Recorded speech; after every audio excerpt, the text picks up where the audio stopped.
Hello guys, welcome to gossip club channel. আশা করি সবাই অনেক ভালো আছেন। আজ আমি আপনাদের জন্য ট্রান্সফরমার্স 4 অর্থাৎ Transformers age of the extinction মুভিটিকে এক্সপ্লেন করব। আপনারা যারা আমার ভিডিওগুলো ফেসবুক থেকে দেখতে চান তাদের জন্য আমি গসিপ ক্লাব লাইট নামের একটি পেজ ক্রিয়েট করেছি। পেজের লিংক ডেসক্রিপশনে দেওয়া আছে। মুভিতে যাওয়ার আগে চলুন এন্ট্রো থেকে ঘুরে আসি।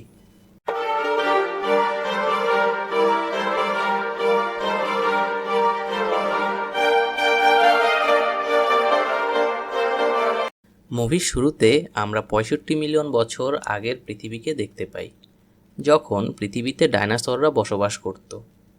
সেই সময়ে ক্রিয়েটররা পৃথিবীতে এসেছিল আর বীজ নামক একটি যন্ত্রের সাহায্যে সব কিছুকে ট্রান্সফর্মিয়াম ধাতুতে পরিণত করেছিল। এখন আপনারা একটি প্রশ্ন করতেই পারেন যে ক্রিয়েটর কারা বা ট্রান্সফর্মিয়াম ধাতুই বা কী?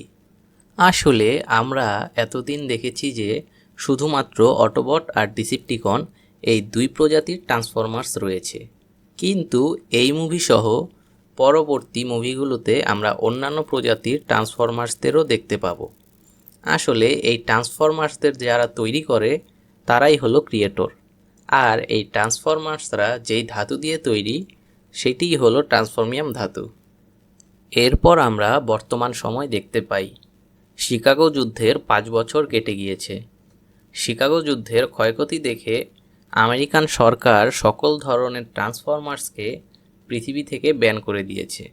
তাই হ্যারল্ড অ্যাডিঙ্গারের দায়িত্বে থাকা সিআইএর একটি দল লকডাউন নামক এক বান্টি হান্টারের সাথে পৃথিবীতে লুকিয়ে থাকা সব ট্রান্সফরমার্সকে একে একে হত্যা করছিল। এই লকডাউন আর এই অ্যাডিঙ্গারের মধ্যে একটি ডিল হয়েছিল। ডিল অনুযায়ী মানুষেরা অপটিমাস প্রাইমকে লকডাউনের হাতে তুলে দিবে। বিনিময়ে লকডাউন অ্যাডিঙ্গারকে একটি বীজ দিবে, যেইটি দিয়ে ট্রান্সফর্মিয়াম ধাতু তৈরি করা যায়। আসলে অ্যাডিঙ্গার গোপনে কেএসআই নামক একটি কোম্পানির সাথে কাজ করত। কেএসআই কোম্পানি মৃত ট্রান্সফরমার্সদের বডি গলিয়ে নতুন করে ট্রান্সফরমার্স তৈরি করত, যাদের তারা কন্ট্রোল করতে পারত। আর এই ট্রান্সফরমার্সের প্রোডাকশন বাড়ানোর জন্যই এই বীজের প্রয়োজন ছিল। এরপর আমরা কিছু নতুন ক্যারেক্টারের সাথে পরিচিত হই, যেমন কেট ইয়েগার এবং তার মেয়ে তেসা। সেই সাথে আরও পরিচিত হই কেটের বিজনেস পার্টনার লুকাসের সাথে। এই কেট ছিল একজন আবিষ্কারক। সে নানা ছোট ছোট জিনিস আবিষ্কার করেছিল, কিন্তু দুনিয়া তার কদর করেনি। টাকার অভাবে কেট একদিন একটা পুরাতন ট্রাক কিনে নিয়ে আসে, যাতে সেই ট্রাকের পুরাতন যন্ত্রপাতি বিক্রি করে সে কিছু টাকা ইনকাম করতে পারে। কেট যখনই নষ্ট ট্রাকটিকে পাওয়ার দেয়, তখনই সেইটা একটা ট্রান্সফরমার্সের রূপ নেয়। আমরা দেখতে পাই সেই ট্রান্সফরমার্সটি আর কেউ না, সেইটি ছিল অপটিমাস প্রাইম।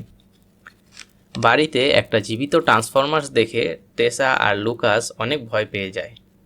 একদিন লুকাস কারো থেকে জানতে পারে কেউ যদি কোনো জীবিত ট্রান্সফরমার্সের খোঁজ সিআইএকে দিতে পারে, তবে সরকার তাকে অনেক টাকা পুরস্কার দিবে। সেই টাকার লোভে পড়েই কেডের বারণের সত্ত্বেও লুকাস সিআইএকে অপটিমাসের সম্পর্কে খবর দিয়ে দেয়। এরপর আমরা দেখতে পাই কিছুক্ষণ পর কেডের বাড়িতে সিআইএর এজেন্টরা চলে আসে। তারা অপটিমাসের সম্পর্কে কেটকে বিভিন্ন প্রশ্ন শুরু করে, কিন্তু কেট জানায় যে সে অপটিমাস প্রাইমকে চেনে না। সিআইএর লোকেরা অপটিমাসকে খুঁজে না পেয়ে কেটকে ব্ল্যাকমেল শুরু করে। তারা যখন টেসাকে হত্যা করতেই যাবে, তখন বাধ্য হয়ে অপটিমাস প্রাইম গ্যারেজের বেসমেন্ট থেকে বেরিয়ে আসে।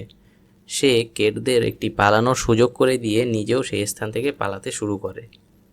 তখন সেই স্থানে কেটদের সাহায্য করার জন্য টেসার বয়ফ্রেন্ড স্যানও চলে আসে। সেন ছিল একজন কার রেসার।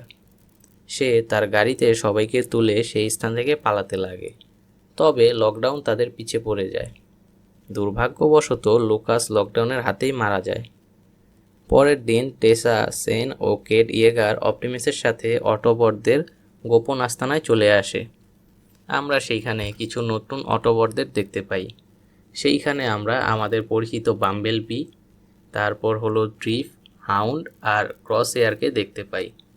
সেই দিন রাতে কেট ইয়েগার সবাইকে জানায় তার কাছে সিআইএর একটি ড্রোন রয়েছে। আসলে সিআইএর এজেন্টরা যখন কেডের বাড়িতে আক্রমণ করেছিল তখন কেড এই ড্রোনটিকে চুরি করে রেখেছিল। এরপর সবাই সেই ড্রোনের মেমোরি ঘেঁটে জানতে পারে সিআইএরা র্যাচেট নামক অটোবট সহ আরও অনেক অটোবটকে হত্যা করেছে, আর এই কাজে লকডাউন সিআইএকে সাহায্য করেছিল। ড্রোন থেকে তারা কেএসআই কোম্পানি সম্পর্কে জানতে পারে। অপটিমাস বুঝতে পারে কেআই কোম্পানি গোপনে বড় কিছু করার চেষ্টা করছে। তাই পরের দিন কেড ইয়েগার যায় কোম্পানির গোপন তথ্য চুরি করার জন্য, কিন্তু সে ধরা পড়ে যায়।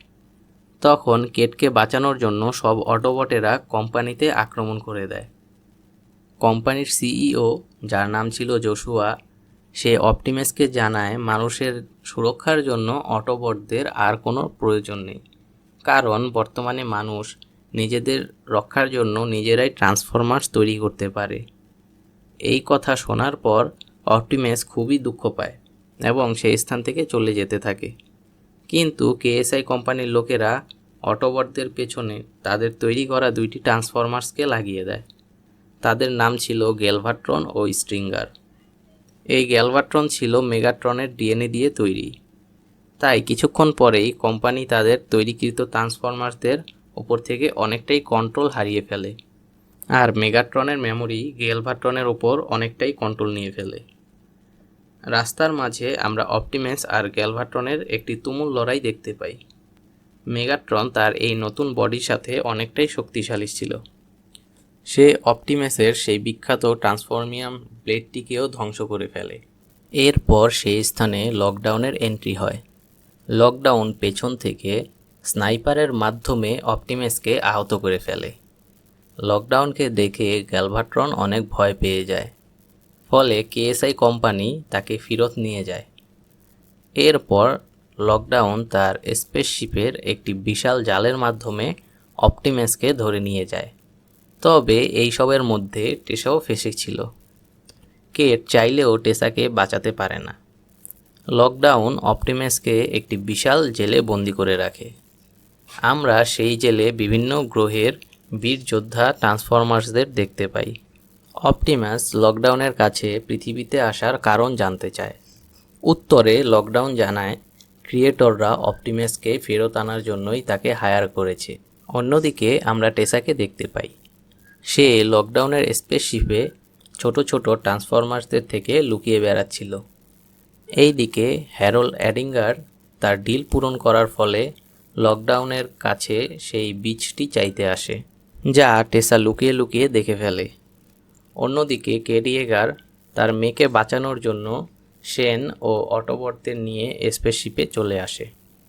তারা প্রথমে শিপের নোঙরগুলোকে আশেপাশে থাকা সব বড় বড় বিল্ডিংয়ের গায়ে আটকে দেয়। এতে লকডাউন বুঝে ফেলে তার শিপে কেউ প্রবেশ করেছে।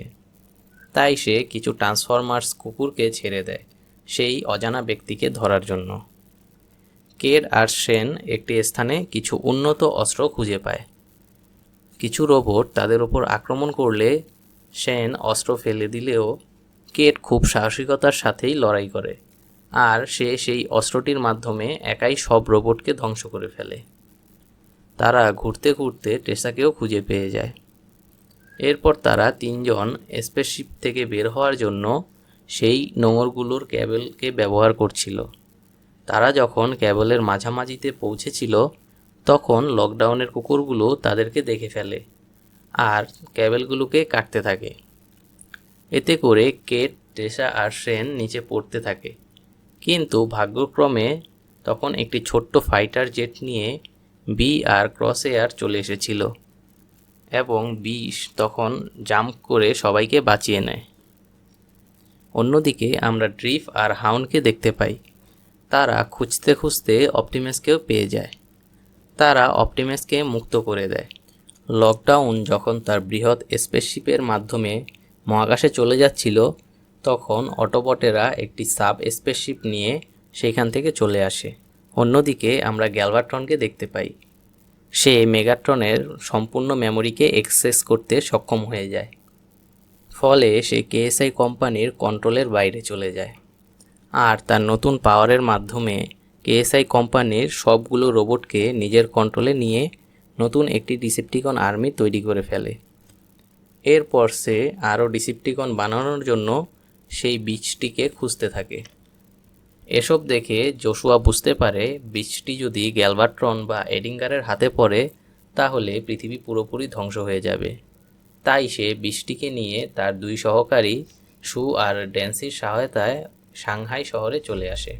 সে কেটকে ফোন দিয়ে তার লোকেশন জানিয়ে দেয় যাতে কেট তাকে উদ্ধার করতে পারে আর সে বীজটিকে অপটিমাসকে দিতে পারে। জোশুয়ার লোকেশন জানার পর কেট, টেসা, স্যান আর অটোবটেরা সাংহাই শহরে চলে আসে। তারা যখন জোশুয়াকে উদ্ধার করতে যায় সেই সময়ে সেইখানে গ্যালভাট্রন আর তার আর্মি চলে আসে। এরপর সে অটোবটদের শিপে আক্রমণ করে দেয়। এতে করে কেট, টেসা, স্যান, জোশুয়া, বি আর হাউন্ড সেইখানেই ফেসে যায়। আর শিপে থাকা অপটিমাস প্রাইম, ড্রিফ ও ক্রসেয়ার শিপ সহ দূরের একটি পাহাড়ে গিয়ে ক্র্যাশ করে। কেটকে মারার জন্য হ্যারল্ডের চামচা সেভওয়েও সেখানে চলে আসে, কিন্তু কেট বুদ্ধি করে সেভওয়েকে উঁচু একটি দালান থেকে ফেলে দেয়। এতে করে সেভওয়ে সেখানেই মারা যায়। ডিসেপ্টিকন আর্মিরা বীজটিকে পাওয়ার জন্য জোশুয়াদের ওপর আক্রমণ করে দেয়, কিন্তু এতগুলো ডিসেপ্টিকনের সাথে বি, হাউন্ড আর কেট লড়ে পারছিল না। এইদিকে আমরা পাহাড়ে অপটিমাস প্রাইমকে দেখতে পাই। যেহেতু অটোবটদের সংখ্যা অনেক কম ছিল তাই সে শিপের ভেতর বন্দি থাকা লিজেন্ডারি ওয়ারিয়রদের মুক্ত করে দেয়। এই লিজেন্ডারি ওয়ারিয়ররাও ট্রান্সফরমার্সদের একটি প্রজাতি। অপটিমাস প্রাইম লিজেন্ডারি ওয়ারিয়রদের লিডারকে ফাইটে চ্যালেঞ্জ জানায়। এই লড়াইয়ের একটি মাত্র নিয়ম ছিল, যেইটি হলো যে হারবে সে বিজয়ীদের গোলাম হয়ে থাকবে। লড়াইয়ে অপটিমাস জিতে যায় আর লিজেন্ডারি ওয়ারিয়ররা খুশি খুশি অটোবটদের গোলাম হয়ে যায়। বি যখন মারাই পড়ছিল তখন অপটিমাস তার নতুন সঙ্গীদের সাথে সেই স্থানে চলে আসে আর একে একে সব ডিসেপ্টিকনদের মেরে ফেলে। এইটি দেখে গ্যালভাট্রন অনেক ভয় পায় আর সেই স্থান থেকে তখনকার মতো চলে যায়। অন্যদিকে স্পেসে থাকা লকডাউন বুঝতে পারে অপটিমাস প্রাইম শিপে নেই, তাই সে দ্রুত আবার পৃথিবীতে চলে আসে। লকডাউন তার স্পেস শিপে থাকা বৃহৎ ম্যাগনেট চালু করে দেয়। এতে করে শহরে সব মেশিন, গাড়ি, যানবাহন আর অটোবটেরা ধীরে ধীরে ওপরের দিকে উঠতে থাকে। তখন অপটিমাস প্রাইম বুদ্ধি করে ম্যাগনেটের একটি বড় বিস্ফোরণ ঘটায়। এতে করে পুরো ম্যাগনেটটি ধ্বংস হয়ে যায়। এরপর অপটিমাস প্রাইম বীজটিকে নিয়ে শহরের শেষ প্রান্তের একটি পরিত্যক্ত আইল্যান্ডে চলে আসে। সেইখানে লকডাউনও চলে আসে। এরপর শুরু হয় অপটিমাস ভার্সেস লকডাউন। অপটিমাসকে সাহায্য করতে কেট ইয়েগার সেইখানে চলে আসে, কিন্তু হ্যারল্ড কেটকে গান পয়েন্টে নিয়ে নেয়। তাই অপটিমাস কেটকে বাঁচানোর জন্য হ্যারল্ডকে হত্যা করে ফেলে। সুযোগ পেয়েই লকডাউন অপটিমাসের সোয়ার্ড দিয়েই অপটিমাসকে আঘাত করে একটি চিমনির সাথে আটকে ফেলে। এরপরে কেট অপটিমাসকে বাঁচাতে একাই লকডাউনের সামনে চলে যায়। তখন কেটকে সাহায্য করার জন্য বি, টেসা আর স্যান সেইখানে চলে আসে। এরপর বি আর কেট লকডাউনকে ডিস্ট্র্যাক্ট করতে থাকে। অন্যদিকে টেসা ও স্যান একটি ট্রাকের মাধ্যমে অপটিমাসকে মুক্ত করে ফেলে। মুক্ত হয়েই অপটিমাস প্রাইম তরোয়ালের এক আঘাতে লকডাউনকে মাঝখান থেকে চিরে ফেলে। এমন সময় বীজটি বিস্ফোরণ হতে থাকে। তাই সবাইকে বাঁচানোর জন্য অপটিমাস প্রাইম সবাইকে নিয়ে উড়ে সেই আইল্যান্ড থেকে চলে আসে। যেহেতু বীজটি একটি মানবশূন্য পরিত্যক্ত দ্বীপে বিস্ফোরিত হয়েছিল তাই কারোই কোনো ক্ষতি হয়নি। আর আমরা অপটিমাসের একটি নতুন ক্ষমতা সম্পর্কে জানতে পারি, তার মানে অপটিমাস উঠতেও পারে। সবশেষে অপটিমাস প্রাইম সবাইকে জানায় সময় এসেছে ক্রিয়েটরদের সাথে দেখা করার। তারা চাইছে আমার সাথে দেখা করতে, তাই আমার জানতেই হবে তারা আমার থেকে কী চায়। এই বলেই অপটিমাস প্রাইম অজানার উদ্দেশ্যে স্পেসে উড়াল দেয়। এরই মাধ্যমে শেষ হয় Transformers age of the extinction মুভিটি। ট্রান্সফরমার্সের পরবর্তী মুভিগুলো দেখতে হলে চ্যানেলটিকে সাবস্ক্রাইব করে পাশে থাকা বেল আইকনে চাপ দিয়ে দিন আর পেজটিকে লাইক ও ফলো করে দিন।